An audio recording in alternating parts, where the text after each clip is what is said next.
Let's start mo muna. Ulit. Pag-operate, explain mo muna. First po, magagaling po muna siya sa raw water tank po. Dito. So, ang start po namin ay brackish po. So, meaning po deep well, rich po siya sa minerals and hard water. So, dito po mag-i-store po ng raw water means dito po yung purify dito po.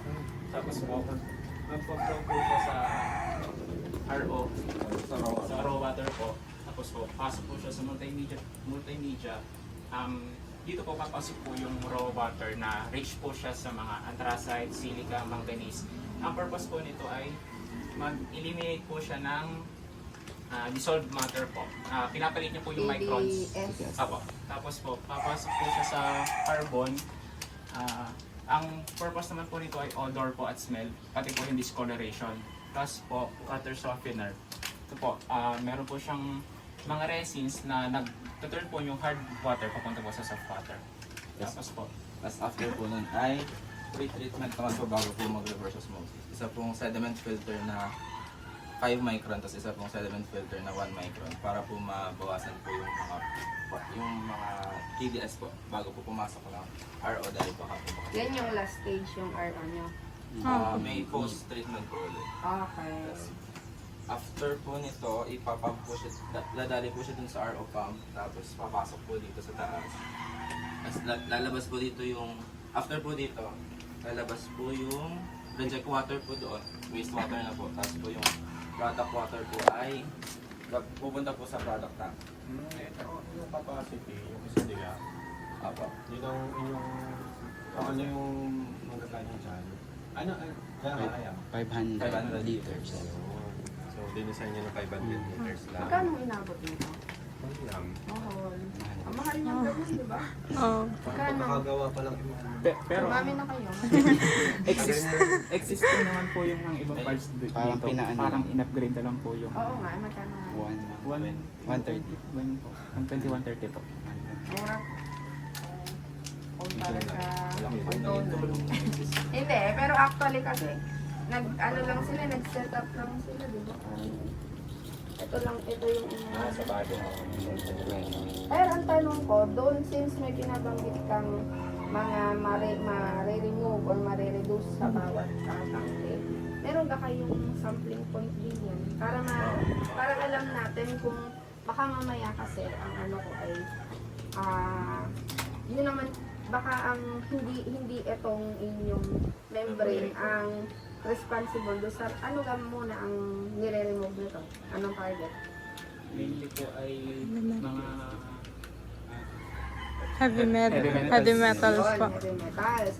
So, kumbaga, dapat ma-check natin. Baka kasi mamaya, dito pa lang sa tatlong ito, kasama yung sa filter, na-remove na doon. Pagdating pala dyan, almost, malinis na siya. Diba? Kaya kung mapapansin nyo, yung kahit yung ibang prototype, kahit sa mga ME, meron silang sampling point dito sa elemen. Put nito, dapat alam natin ba? Bago pumasok. Para alam nyo, di ba, may sinasabi kayo kanina, sabi mo, TDS dito sa una. So, para ma-check mo, ba niya talaga yun? Or na-reduce ba niya yung TDS? Gaano kalaki yung reduction sa TDS? Yun ang purpose ng sampling point. Kasi yung ganito namin yung cancel jet, car wash wastewater, na ganyan din, nagpadagdag din siya ng sampling point. So, sa bawat filter. Dahil yun na may nyo lang dyan, madali lang naman yun, hindi mo kayo gagastos na malaki. Gagastos na kayo din, nasa testing. Kasi yun ang purpose noon, para may check. Useless, diba? Redundant po. Oo. So, maganda nga po yung sampling point. Kasi dapat from here, pag pumasok po siya Di ba dito, yung dapat marami? yun ba yung desired input natin from the output. So, ilalagay nyo dito. So, update nyo lang yung mga copy nyo dun. Magkaibain ng sa objectives. Ano yung ilalagay nyo din pala yung sa testing? Kasi if magbabari kayo ng flow rate, Flow rate. ay ilalagay nyo lang. Okay. Conduct preliminary testing considering Sa object. water flow rate. Okay. Anong 0.5 GPM Lahat. Ganun lang ang Yun po ang Ang kaya. maximum capacity po ay 1.5 ppm po ng membrane. based sa design o based dyan? Yun po sa design, yun din po. Sa pagkakadesign ninyo. Dinesign nyo siya ng ganong pattern flow rate. Umaga. Dapat ganun yun eh. Sige, yun. Yun. Ilalagay nyo po yun. And based doon, anong gagamitin yung flow rate? One po yung parang sa pagdating po sa electricity, yun po yung pinaka-efficient sa base po sa result and sa pag po pinag-ano yung result at saka yung sa electricity po. Pero po, kung para lang po sa result ng water, yung pinaka-minus po is Nag-energy balance ba? opo, naman. Kasi ilalagay nyo sa paper ha, energy balance. Para makita natin. Na? Yun nga. Kaya nyo ko consider ang 1? Ano? And because of that. Okay? So, pwede naman ngayon, tama naman. Pero yun nga, kailangan nyo i-discuss yung energy balance. That's sa appendix. Okay? Sige, try natin. Makalit ka. Nalayo na kami.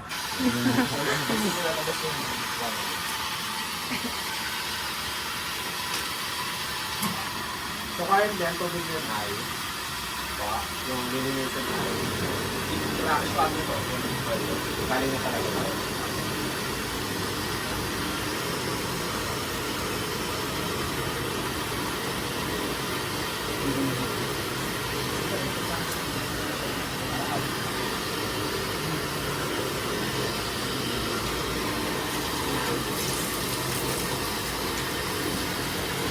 Ayan na yung ano, Product.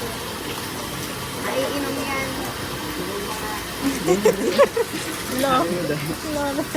Wala nang ritual eh, wala nang masyadong ano yung ritual, may parabang lang. May ano ba kayo? Yung Base. batong spray para matingnan.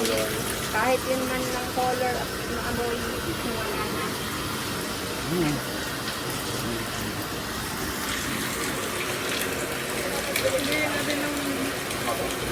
Maganda lang din ang Ano? design ko. Siguro na.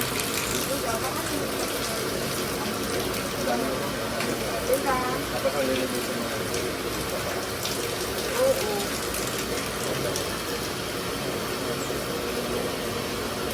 Ano ba? Naabot na rin.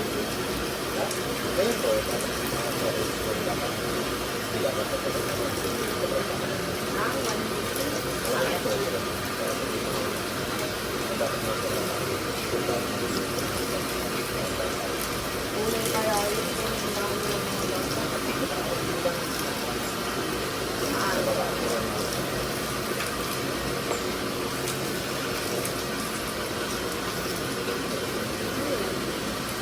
Ang check po lang ang TDS po.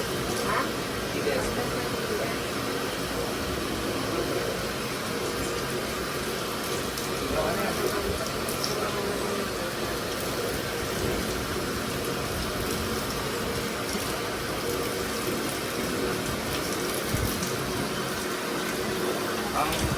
Ano ang raw water? Nasa 300. May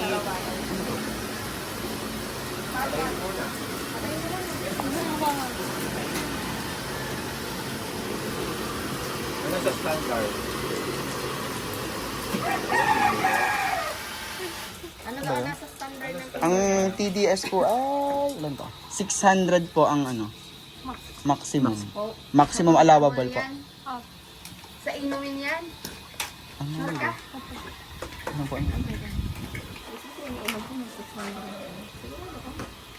Maximum allowable po. Pero usually po yun sa mga industry standard po sa mga water stations po. Hindi. Ano yung sa DNR standard ng potable? Plus ano ba ang potable? Kaya sabi ko sa inyo kung shorter yung potable ang ano. Kasi di ba? Yan ay ano dyan. Naka-ano po sa Oo, pero yun kasi national standard sa nakaano ba dito ay Sa kanila. dito. Mhm. Okay. Philippine water. Ang bakit pala? Yan po ang ano.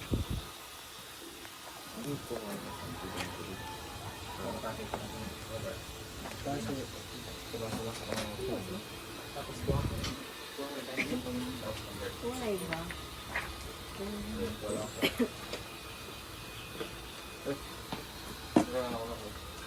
Ako na lang po ano. Hindi, ano nga, saan na- Dito po. sabi nyo, yung anong flow rate ang inyong tinest? 0.51 at 1.5. Tapos, anong pinaka-okay? Para po sa result ng masa ay 0.5. Wala nang mas mababa. Wala rin. Wala. Pinaka-mabagal mo. Hindi niyo pa rin makulang. Anong may ano kasi? Oo nga, kasi ang bilis eh.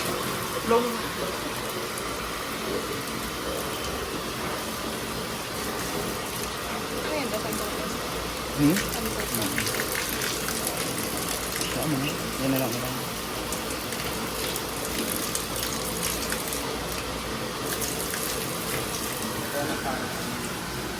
Sino mo ba yan?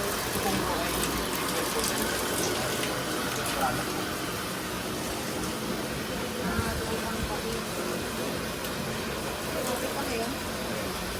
Si ano mo, ito ay product. Hindi na, hindi tama.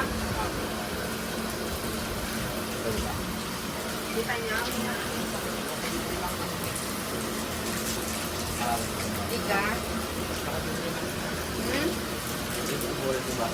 Oo. Try mo ulit. Hugasan mo muna, bes.